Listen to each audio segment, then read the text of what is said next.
umyalezo siphathelo nekuseni Ekseni nje mntakaNkwanyana ngiphethe nje enhlizweni nami kugcwele umthandazo. Yes.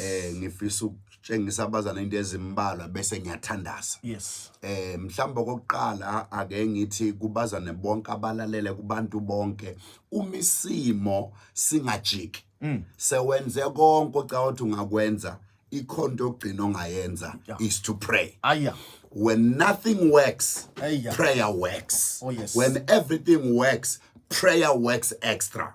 In other words, uma izinto zinqabela unganqabe ekuthandazeni ngoba umthandazo uzozenza zivume. Mhlawumbe let me put it this way mntakaNkwanyana.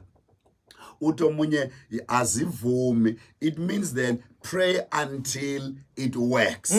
If it works, pray until it works more. Ngoba there is enough room for everything. Yes. But then the question will be, what is prayer? Prayer is the ability to legalize God from his throne to come to your throne. So umuthandazo upermit uNkulunkulu udishiya indawo yakho yokusebenza uze endaweni yami uzongisebenzela. Yes. So if you don't pray, you don't legalize God. It means you are legalizing someone else. Because ungakhuleki kunikeza omunye umuntu ithuba. And there are two kings. MntakaNkwanyana ungiphethe kabi lapha e-studio wafowethu. There are two kings. The first one needs to be legalized. Mawuthandaza usukulicense you give God a permit to come to your space and do as you please and as he pleases. But if you don't pray, you have already given somebody a permit to do. Whether azokwenza will be against you or will be for you, it's up to them. Usumnikezile imvume. So umthandazo masokhuleka namhlanje sifuna unika uNkulunkulu imvume yokuncibilisa ama-cancer cells asegazini. Namhlanje when we pray, we'll be giving God a permit yokuthi ukungaqashwa kwakho akube i-thing of the past. Sikunikeza a new space yokuthi ube nobufakazi ukuthi I prayed and God did. Yes. Uhana can tell us better ukuthi when she prayed and God answered. When she prayed, not if, when. Ngoba asithandaza noma. Prayer is for all circumstances. Prayer is for all conditions. Prayer is for all weathers. Prayer is for all season. Prayer is for all time. In fact, prayer has never been out of season. Prayer is always in season. But number two, what is prayer? Prayer is a bridge between where you are and where you are going. So mawuthandaza ubeka ibridge ukuthi ngisengacrossela ke lapho kungayiwa khona. Ngoba prayer is a bridge. But let me give you last one so then we pray. Prayer is the ability to relocate God from where he wants to be to where you want him to be. Angphinde. Umthandazo ushintsha location. But abafana send the location. Uma ufuna ukusendela uNkulunkulu ilocation entsha, asuke kwi-location ye choice yakhe. Eze kwi-location ye choice yakho. You pray. It was Paul and Silas beboshiwe. They did not talk about how they were arrested. They sang hymns and prayed and God relocated. But listen to this. Paul benosila becule ejele.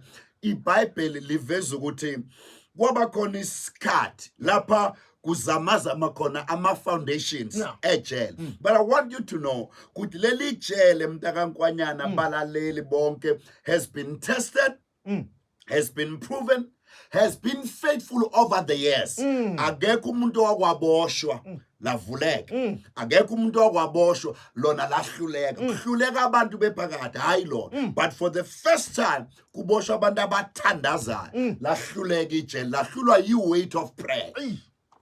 They relocated God from where he stays. Wafuna ukuzongena ejele. Ijele lathi le weight asiyazi. Sinazi iboshwe normal, sinazi iboshwe ezihlanya ngamakhanda, asinazo ezihlanya ngomthandazo. Siyaqala ukuba nabantu abantu mabethandaza umnikazi wabantu afuna ukungena ejele. So the weight of God yafika ejele. Prison that is faithful could not comprehend the weight. Oh my, ngoba sokhuleka manje. The weight of God will come to where you are. Yes. Izinto ezikulimazayo will have no ability to continue the same. Ngeke ikwazi ukuhandle. But I want you to show you this. Mlaleli ekhaya ukuthi after they have prayed kwanyakaza isekelo. Number 2, kwawama chains. Prayer has the ability to unlock your locked chains. Hey. Abathi ngangukhiye mntakaNkwanyana. Kwavele kwaqathaka, oh my God, ngoba sokhuleka kuzoqaqeka izibopho. Yes.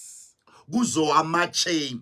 Uyazi ukuthi nginembono ngoba ngihleli la welokha ngesizulu sithi ingidi eyalokhwa yaphoswa kwathiwa until iqaqeke wena uyohlala uboshiwe. But ngoba sokhuleka manje asadingi nokuyoyifuna. Sothumela umkhuleko uye kuyo ufike usiqhekeze asayivuli siyayiqhekeza. Ngoba prayer is the ability yokufohla. Umthandazo ngesizulu ubizwa kuthiwa umafohla. Into engena kuvaliwe ivule futhi ivule kuvaliwe. Umthandazo umafohla is an Ellen Kim. But I want to conclude by telling umlaleli ekhaya ukuthi ke apart from the 3 reasons and things I've told you about prayer, there is only one engifuna ukuthi sivale ngawo bese ngikubalela izinto esozikhulekela immediately. Enye into enziwa umthandazo is a faithful servant that you can send while you are asleep.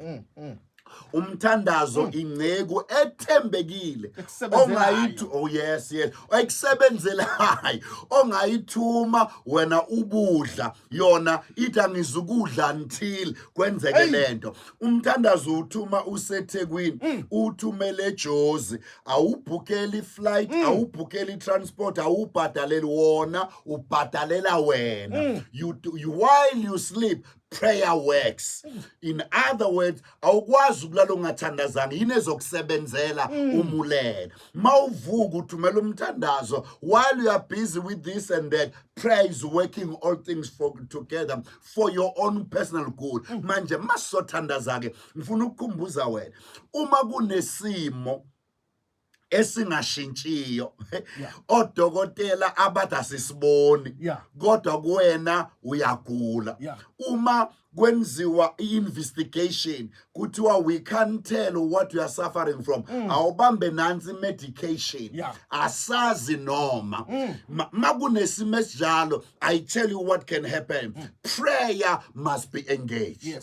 Prayer must be invoked. Prayer is an incense. Mayifike emkhathini yadissolve iye ngama-molecules iye lapho fana iye khona ingabonwa ngamehlo kodwa ibuye nama-result. Ingakho uJesu athi mawuthandaza wovala endlini athi privately you pray but publicly you are rewarded. Ngoba lo mthandazo awudingi ukubona ngamehlo kodwa into zawo zibonwa ngamehlo. Number 2, makukhona into obuyithandazela ingadluli ingapheli, I will tell you what sponsors that thing. Ngenze ukuthi khona umuntu oyenzile on a legal right over your life. Onemvume yokuyenza noma ungayithandazela ngokwakhe ngeke idlule until kufike a certain authority. Uthi ke uDavid mayekhuluma encwadini ka 1 Samuel chapter 16 uthi ubani lo mfilisti ongasokanga othuka ama ranks aka Israel, meaning in the spirit there are ranks. Manje uma lento ithandazela ingadluli, it can be sponsored from a legal perspective. Kunomuntu one legal right yini engenza umuntu akuhluphe abe ne legal right. Ngenze ukuthi kukhona icovenant eyenziwa before you were born enika umuntu legal right ukuthi akwenze no avale mayevala akumoshe. Mhlawumbe ndakanyana sengikhulume kakhulu angenze kanje. Saturday bengihlangane nenye couple. Le couple isuke Witbank izongibona eJozi. Mayefika nje ubhuti ngifike ngiyambuza, who is the firstborn between you and your wife? Athi I am. Bese umoya kaNkulunkulu uthi kimi mbuza ukuthi do you know ukuthi ama firstborn kuyasacrificewa ngawo for the wellness of the family sometimes, because God said every firstborn is mine. Angikhulume nawo ama firstborn angizwayo. You are the first target of the enemy and the first choice of God. So kwena kulo abantu ababili babanga wena. Kubanga uNkulunkulu ufuna uclaima ifirstborn yakhe kuwe. No Satan uthi if God wants you, I also want you. Now, uma firstborn ulwa izimpi ezingapheli. I want you to know ulwiswa ngoba you are the choice of God whether you want it or not. Number 2, ulwiswa ngoba the devil want to disturb God from choosing you. So ke kuba ne legal right.